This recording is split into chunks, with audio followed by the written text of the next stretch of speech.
김민아 캐스터 마감 상황 전해주세요. 네, 유럽의 주요국 증시들은 강보합권에서 마무리 지었습니다. 독일 지수, 영국 지수, 그리고 프랑스의 까크 지수, 일제히 강보합권 수준에서 마무리 짓는 모습이었는데요. 마감 지수부터 함께 확인해 보도록 하겠습니다. 네, 먼저 독일 지수 살펴보시면 0.1% 상승했습니다. 영국 지수는 0.03%, 프랑스의 까크 지수는 0.11%의 오름세를 기록했는데요. 유럽에서는 ECB 통화정책회의를 소화하면서 이렇게 일제히 강보합권 수준을 기록했습니다. 이날 ECB는 1월 통화정책회의에서 기준금리를 4.5%로 세 번째 동결하겠다고 밝혔고요. 수신금리와 한계대출금리는 각각 연 4% 그리고 연 4.75%로 동결하겠다고 밝혔습니다. 이어서 주요 금리가 충분히 장기간 동안 유지가 될 경우 인플레이션 목표치인 2%를 달성하는 데 상당히 기여할 것으로 전망했는데요. 이어진 기자회견에서 라가르드 총재는 이번 회의에서 금리 인하 논의는 시기상조라는 데 의견이 일치했다면서 시장의 조기금리 인하 기대에 대해서는 여전히 신중한 입장을 밝혔습니다. 이번에 동결을 결정을 내렸고 그리고 라가르드 총재의 입에서는 아직 금리 인하 논의는 시기상조다라고 발언이 나왔습니다만 시장은 인플레이션이 계속 둔화될 경우 ECB가 조만간 금리 인하에 나설 것이라는 기대감에 조금 더 많이 반응을 하면서 독일, 영국, 프랑스 일제히 강보합권 수준을 나타냈습니다. 네, 이어서 국제 유가 확인해 보겠습니다. 국제 유가는 다시 한번 지정학적인 리스크로 인해서 상승하는 모습이 나타났습니다. 현재가 한번 확인해 보실까요? 네, WTI 가격은 0.96% 상승한 75달러 선을 기록하고 있습니다. 브렌트유가 0.62%, 두바이유가 0.81%의 상승세를 기록하고 있는데요. 전날 예멘의 후티 반군이 홍해를 지나는 선박 공격을 지속하면서 원유 공급 지연 우려가 다시 되살아났습니다. 세계 2위 해운선사인 머스크는 전날 머스크 디트로이트호와 머스크 체서피크호가 미 해군의 호의를 받으면서 아덴만에서 홍해로 연결이 되는 이 관문인 바브엘만데브 해협을 지나던 와중에 예멘의 후티 반군으로부터 미사일 공격을 받았다고 밝혔는데요. 우크라이나군은 드론으로 지난 밤 사이 크림반도의 주요 정유시설을 공격해서 러시아의 에너지 인프라에 추가 피해를 준다는 소식까지 더해지면서 지정학적인 리스크는 더욱더 강해지고 있습니다. 여기에 이어서 미국 경제가 생각보다 둔화되지 않았다는 소식과 함께 원유 수요가 감소할 것이라는 우려가 후퇴하면서 원유 매수세도 강해졌고요. 따라서 WTI라든지 브렌트유, 두바이유 일제히 오름세를 기록한다는 점 확인해 보셔야겠습니다. 이어서 금 가격 확인해 보겠습니다. 미국의 국채금리 하락 속에 금 가격은 상승했습니다. 0.24%의 오름세 기록하면서 2,040달러 선을 기록하고 있는데요. 10년물 국채금리 하락 속에 이렇게 비수익성 자산인 금 가격이 상승했다는 점 눈에 띄고 있고요. 또 달러의 단기 대체자로 여겨지는 금값의 상승세 쪽으로도 관심도가 높아지고 있습니다. 네, 이렇게 원자재 가격과 함께 유럽 증시 마감 상황 전달해 드렸는데요. 이어서 미국 증시 마감 상황은 SH인베스트먼트 김선영 연구원 통해서 들어보겠습니다. 연구원님 안녕하세요. 예, 안녕하십니까. 네, 지난밤 뉴욕 증시 마감 상황 어땠을까요? 야, 작년 연말에 소비 호조로 인해 미국 경제가 예상을 큰 폭으로 상회한 4분기 중 3.3%의 성장률을 기록했다는 뉴스로 오늘 뉴욕 증시는 3대 지수가 모두 상승했으며 지수별로는 다우지수가 0.64%, S&P 500은 0.5% 상승했고 반면 테슬라의 12% 급락 여파로 나스닥은 0.18% 상승에 그쳤으며 소형주 중심의 러셀 2000은 0.7%의 오름세를 나타냈습니다. 상무부에 따르면 지난해 4분기 GDP 증가율은 3.3%를 집계돼 전망치였던 2%를 크게 뛰어넘었던 가운데 월스트리트저널지는 지난해 4분기 소비가 2.8% 증가한 점이 전체 성장을 이끌었다면서 미국 경제의 약 3분의 2를 차지하는 소비자 지출은 지속적인 성장의 원동력으로 간주된다며 많은 학자들이 1년 전 경기 침체 가능성이 매우 높다면서 올 한 해 0.2%의 성장을 예상했던 것과는 대조적이라며 미국이 금리 상승으로 인플레이션이 하락하는 이른바 연착륙을 달성하고 있다는 낙관론을 뒷받침하고 있다고 분석하고 있습니다. 오늘 업종별로는 에너지를 비롯해 소매, 부동산, 건설, 유틸리티, 운송, 산업, IT, 금융업이 상승했던 반면 기초 소재, 헬스케어, 방위산업, 임의소비재는 하락했으며 벤치마크인 10년 만기 국채금리는 전일 대비 하락한 4.132%, 달러 인덱스는 0.3%의 상승세를 보였습니다. 생성형 AI인 챗 GPT 개발사 오픈AI가 미국 의회와 첨단 컴퓨터 반도체를 제조하는 신규 공장 설립을 논의 중이라는 소식입니다. 워싱턴 포스트지는 샘 올트먼 오픈AI의 최고 경영자가 팹스로 불리우고 있는 첨단 반도체 제조 공장을 건설하는 방안에 대해 정부와 논의하고 있다며 구체적으로는 이 공장을 어디에 어떻게 설립할지에 대해 논의에 착수했다고 보도했습니다. 신문은 또한 올트먼 CEO는 AI가 세계 경제 판도를 바꿀 것이라며 첨단 반도체 공급량을 늘리면 미국의 경제적 군사적 경쟁력이 강화될 것으로 예측하고 있으며 새로운 공장을 짓는 방안과 TSMC 등 기존 반도체 업체들과 협업하는 방안을 두고 저울질하고 있으며 공장 건설에 들어가는 비용과 관련해서는 올트만 CEO가 전 세계 투자자들을 대상으로 수십억에서 수조 달러를 유치할 계획이라며 이전부터 전 세계 첨단 반도체 생산량이 AI의 발전 속도를 따라가지 못하고 있다고 지적했다고 전했습니다. 한편 미국은 최근 반도체 공급망 확보를 위한 노력에 박차를 가하고 있는데요. 상무부의 지원 아래 비영리 반도체 연구센터를 설립했으며 이번 팹스 공장 건설 방식으로 국내 반도체 생산량을 늘리는 동시에 중국이 이것을 수입하는 것을 차단하는 작업에도 집중할 계획이라고 신문은 전하고 있습니다. 지난해 미국 증권거래위원회 SEC의 가상자산 기업 대상 규제 집행 건수가 2013년 이후 최대치를 기록했다는 소식입니다.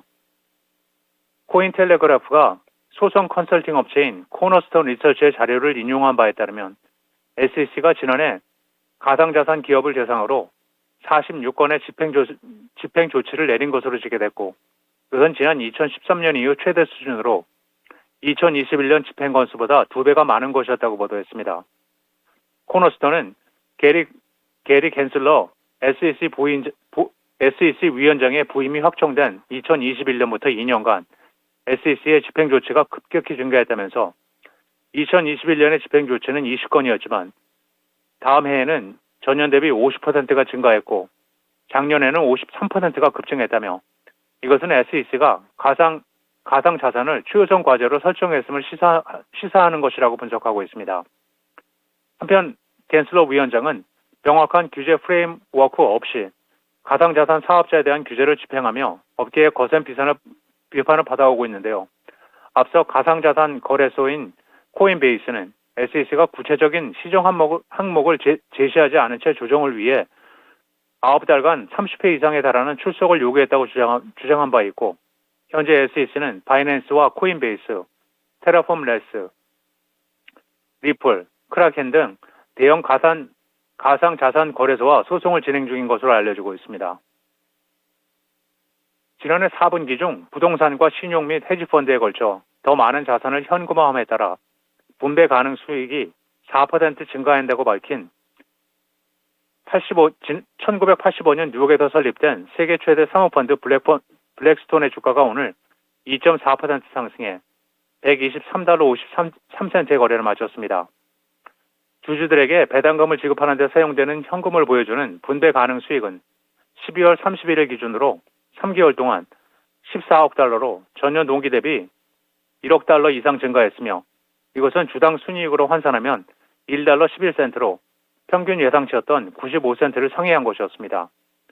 고금리와 경기 불확실성 그리고 시장 변동성이 사모펀드 업체들의 투자 현금화 능력에 계속 부담을 주고 있음에도 불구하고 자산 매각을 통한 회사의 순이익은 16%가 증가한 4억 2,480만 달러를 기록했고 4분기 동안 블랙스톤의 부동산 포트폴리오 가치는 3.8% 하락했지만 기업형 사모펀드는 3.5%, 민간과 유동 신용펀드는 각각 3.9%, 그리고 3.3%, 헤지펀드는 2.3%의 상승세를 보인 것으로 나타나고 있습니다.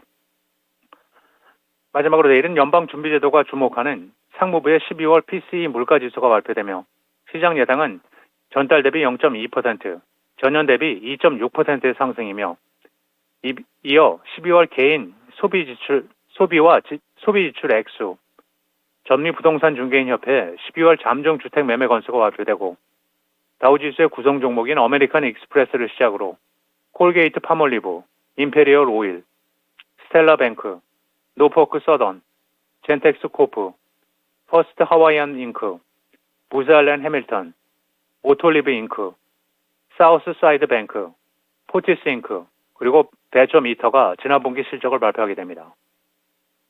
이렇게 실적 발표 일정과 함께 PC 물가지수가 발표가 된다는 점까지 알아봤습니다. 오늘 말씀 고맙습니다.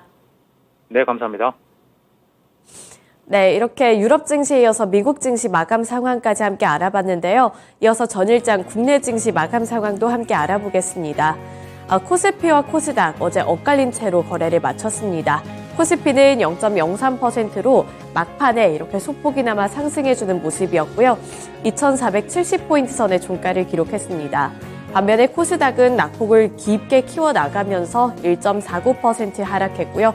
823포인트 선의 종가를 기록했습니다. 선물지수 같은 경우에는 0.06%의 강보합권 움직임을 나타냈는데요. 수급 상황도 함께 살펴보시죠. 먼저 코스피 상황부터 살펴보겠습니다. 어제 코스피 시장에서는 외국인 그리고 기관 투자자들의 동반 매수세가 들어왔습니다.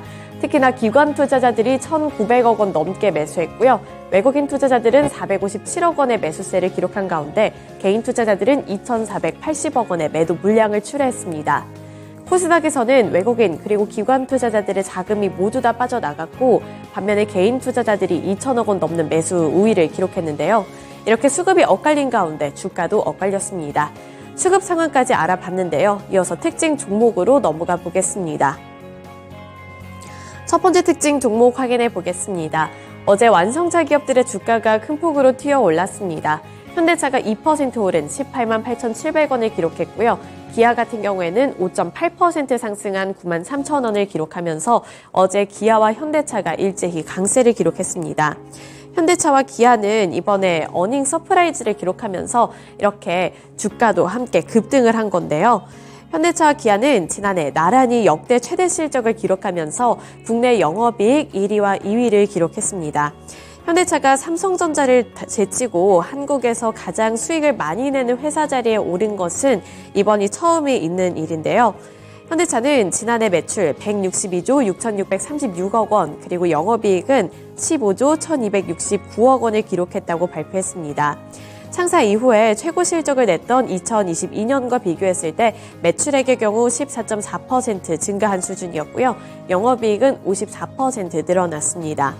또 기아의 매출액도 99조 8,084억, 그리고 영업이익도 11조 6,079억 원도 이 전년과 비교했을 때 각각 15.3% 그리고 60.5% 증가한 수준이었는데요.